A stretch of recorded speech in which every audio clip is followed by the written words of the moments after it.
Bismillahirrahmanirrahim. Assalamualaikum warahmatullahi wabarakatuh. Alhamdulillahi rabbil alamin. Wabihi nasta'in wa ala umurid dunya waddin wa ala alihi wa sahbihi rasulillahi ajma'in. Amma ba'du. Hadirin kaum muslimin rahimakumullah.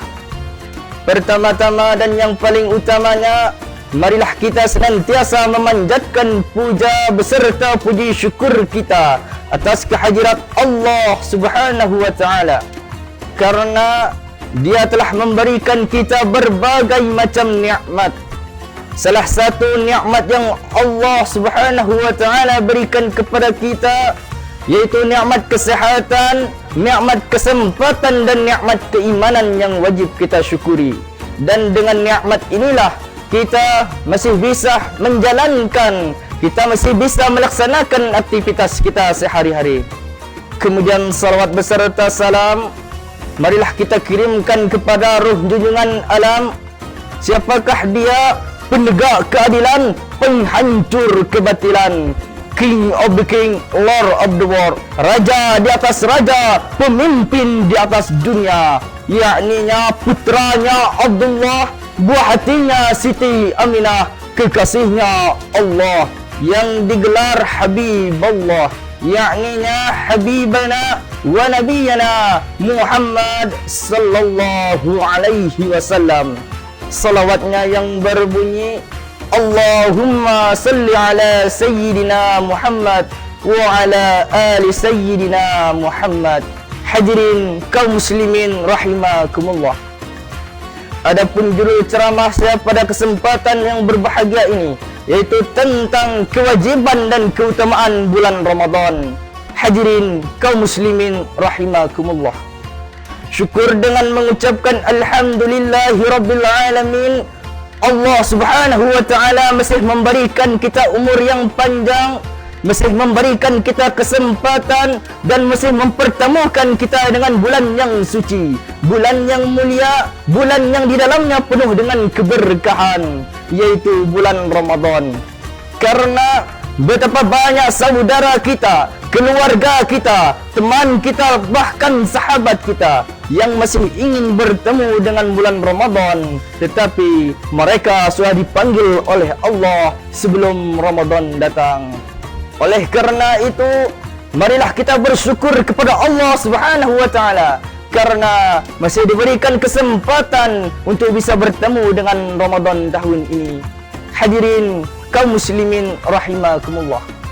Di dalam bulan Ramadan, Allah Subhanahu wa taala mewajibkan kepada kita sebagai hambanya yang beriman untuk melaksanakan ibadah puasa di dalam bulan Ramadan. Sebagaimana firman-Nya di dalam Al-Quran dalam surah Al-Baqarah ayat 183 yang berbunyi, A'udzu billahi minasyaitonir rajim. Bismillahirrahmanirrahim. Ya ayyuhallazina amanu kutiba alaikumusiyam kama kutiba alal ladzina min qablikum la'allakum tattaqun. Wahai orang-orang yang beriman, kata Allah, diwajibkan atas kamu berpuasa sebagaimana yang telah diwajibkan atas orang-orang sebelum kamu agar kamu bertakwa. Di dalam ayat ini Allah Subhanahu wa taala memanggil kepada orang-orang yang beriman dan memerintahkan puasa Ramadan kepada mereka. Kenapa Allah Subhanahu wa taala panggil orang yang beriman? Kenapa tidak ya ayuhan nas, wahai manusia? Kenapa tidak ya ayuhan nabi, wahai nabi? Kenapa ya ayyuhallazina amanu, wahai orang-orang yang beriman? Karena Allah Subhanahu wa taala telah memperhitungkan bahawa yang bersedia memikul perintahnya untuk melaksanakan ibadah puasa Ramadan adalah orang-orang yang beriman. Oleh kerana itu, setiap orang yang merasa di dalam dirinya ada iman, tentu ia bersedia memikul perintahnya Allah Subhanahu wa taala, yakni menjalankan, melaksanakan ibadah puasa di dalam bulan Ramadan. Hadirin kaum muslimin rahimakumullah. Di ujung ayat ini la'allakum tattaqun, merupakan tujuan puasa Ramadan, yakni mempersiapkan diri untuk menjadi orang yang bertakwa kepada Allah Subhanahu wa taala. Yakni caranya adalah dengan menjalankan semua perintahnya dan meninggalkan semua larangannya. Hadirin kaum muslimin rahimakumullah. Dengan demikian mental kita terlatih di dalam menahan godaan nafsu syahwat, dan kita dapat untuk menahan diri agar tidak melakukannya. Hadirin kaum muslimin rahimakumullah. Dengan puasa Ramadan sebulan penuh akan terlatih jiwa pengendalian kita. Bagaimana tidak? Kalau di segala waktu kita dilarang untuk memakan makanan yang haram, maka pada bulan Ramadan makanan yang halal pun kita dilarang untuk mengonsumsinya oleh Allah Subhanahu wa taala. Hadirin kaum muslimin rahimakumullah.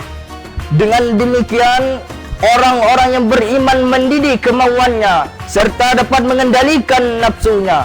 Nafsu yang dikendalikan adalah nafsu perut dan nafsu syahwat.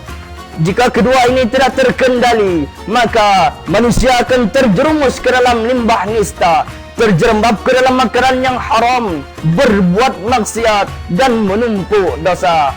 Hadirin kaum muslimin rahimakumullah.